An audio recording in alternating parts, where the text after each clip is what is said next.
এবারের বিপিএলে 7 দলের প্রতিযোগিতায় লড়াই করে শেষ 4-এ জায়গা করে নিয়েছে Fortune Barishal, Chittagong Kings, Rangpur Riders আর খুলনা টাইগার্স।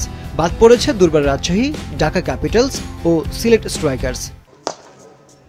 এলিমিনেটর ম্যাচে সোমবার দুপুর 1:30টায় লড়বে খুলনা টাইগার্স ও রংপুর রাইডার্স। এই ম্যাচে যে হারবে সে এলিমিনেট হবে, অর্থাৎ বাদ পড়বে। যে জিতবে সে উঠবে দ্বিতীয় কোয়ালিফায়ার ম্যাচে। সোমবার সন্ধ্যা 6:30টায় হবে প্রথম কোয়ালিফায়ার। খেলবে চিটাগং কিংস ও ফরচুন বরিশাল। এই ম্যাচের জয়ী দল উঠবে ফাইনালে, আর পরাজিত দল খেলবে দ্বিতীয় কোয়ালিফায়ারে। দ্বিতীয় কোয়ালিফায়ার ম্যাচ হবে বুধবার সন্ধ্যা 6:30টায়। পুরো আসর জুড়ে ব্যাটে বলে পারফর্ম করেছে দেশি ক্রিকেটাররা।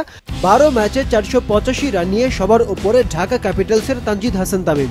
444 রান নিয়ে দুয়ে আছেন খুলনা টাইগার্সের ওপেনার নাঈম শেখ। প্লে অফে ওঠায় নাঈমের সামনে সুযোগ রয়েছে তানজিদ তামিমকে পেছনে ফেলার। ফিক্সিং ইস্যুতে আলোচনায় থাকে এনামুল হক বিজয় আছেন 3-এ।